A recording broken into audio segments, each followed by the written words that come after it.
Hello viewers, আসসালামু আলাইকুম। আপনারা কেমন আছেন? আশা করি ভালোই আছেন। 1 মিনিট ট্রিক্স চ্যানেলে আপনাকে স্বাগতম। আজকের পর্বে আপনারা শিখবেন কনভার্ট নাম্বার টু টেক্সট।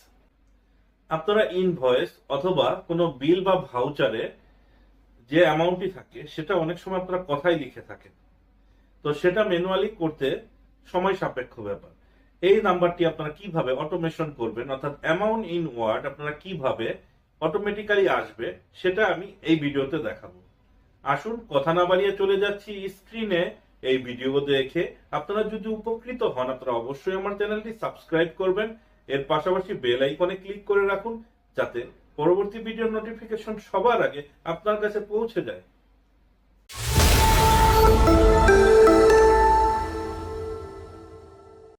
যে ইনভয়েসটি দেখতে পাচ্ছেন, আমি নাম্বার বা কোয়ান্টিটি পরিবর্তন করলে এখানে অ্যামাউন্ট ইন ওয়ার্ড পরিবর্তন হচ্ছে। আবার এখানে একটি ভাউচার দেখতে পাচ্ছেন। এই ভাউচারে যখন আমি অ্যামাউন্ট পরিবর্তন করছি, এখানে অ্যামাউন্ট ইন ওয়ার্ড অটোমেটিক্যালি চলে আসছে।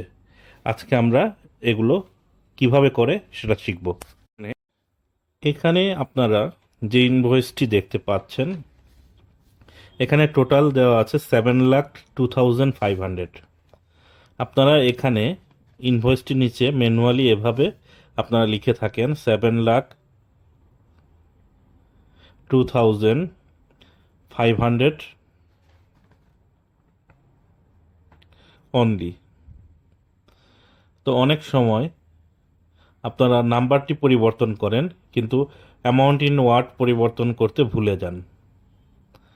তো এই কাজটা যদি অটোমেশনের মাধ্যমে করা যায় তাহলে কেমন হয়?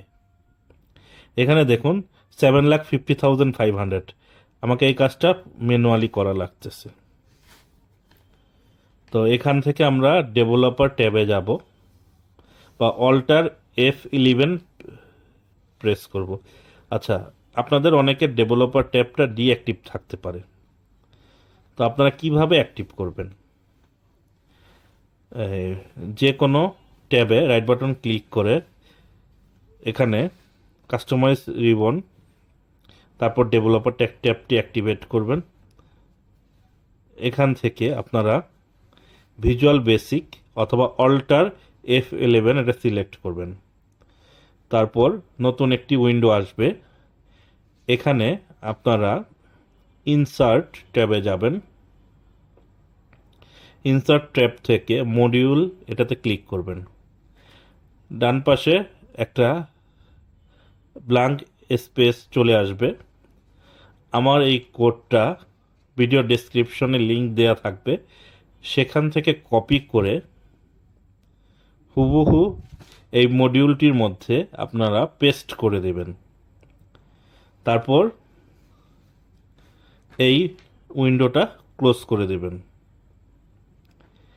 এতে কাজ হলো কি, এক্সেলে একটা নতুন ফাংশন ভিভিএ কোডের সহায়তায় তৈরি হলো। ইকুয়াল সাইন প্রেস করে আপনারা যখন এসপি লিখবেন, স্পেল নাম্বার, একটা ফাংশন অ্যাক্টিভ হবে। এখানে নাম্বারটাকে সিলেক্ট করে দিয়ে এন্টার বাটনে প্রেস করবেন। এখানে আপনার সেই অ্যামাউন্ট ইন ওয়ার্ডটা চলে আসবে। দেখুন আমি এখানে কোয়ান্টিটি পরিবর্তন করছি। আমার এখানে 8,07,500 8,07,500 টাকা অনলি, অটোমেটিক্যালি এই কথাটি চলে আসলো। তো এটি সম্পূর্ণ অটোমেশন হয়ে গেল। এখন আপনারা যতবার এটা পরিবর্তন করবেন অ্যামাউন্ট ইন ওয়ার্ড, ততবারই এখানে পরিবর্তন হয়ে সঠিক রেজাল্টটা চলে আসবে। এটা আপনারা আপনার ভাউচারের মাধ্যমে করতে পারেন। দেখুন আপনারা যখন ডেবিট বা ক্রেডিট ভাউচার ক্রিয়েট করেন, এখানে দেখুন এই ফাংশনটা অ্যাক্টিভেট করবেন, নাম্বারটা সিলেক্ট করে এন্টার দিবেন। দেখুন 10,000 চলে আসছে। এখন আমি যদি এটা নাম্বারটা পরিবর্তন করি 45,980, এখানেও 45,980 অ্যামাউন্ট ইন ওয়ার্ড চলে এসেছে। তো এই ভিভিএ কোডটা আমার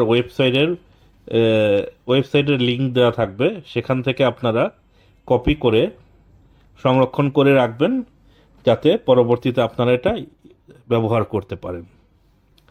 এখন প্রশ্ন রইল, এই এক্সেল শিটটা তো শুধু সেভ করলে আপনাদের এই কোডটি মুছে যাবে। এটা আপনারা সব সময়ের জন্য রাখতে চান তাহলে সেভ অ্যাজ এ ক্লিক করবেন। সেভ অ্যাজ এ যখন ক্লিক করবেন তখন লোকেশনটা সেট করে দেওয়ার পর save as type excel workbook দিবেন না, এখানে সিলেক্ট করতে হবে আপনার excel workbook macro enable workbook.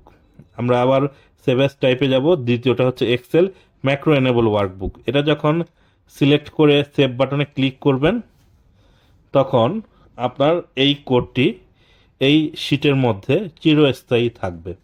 অর্থাৎ এই ওয়ার্কবুকের মধ্যে আপনি যতবার এসপি লিখবেন ইকুয়াল সাইন প্রেস করে এই ফাংশনটি অ্যাক্টিভেট হয়ে যাবে। এখন ফাংশনটা আমি ক্লোজ করে পুনরায় শিটটি ওপেন করে নিলাম। এনেবল কন্টেনে দিলে দেখুন আমরা এখন নাম্বার পরিবর্তন করব। এখানে এখানে অ্যামাউন্ট ইন ওয়ার্ড অটোমেটিক্যালি পরিবর্তন হচ্ছে। আমরা ভাউচারের শিটের মধ্যে এখানে ভাউচারের অ্যামাউন্ট লিখে দিলাম 58,000, এখানে অটোমেটিক্যালি নাম্বারটি পরিবর্তন হলো।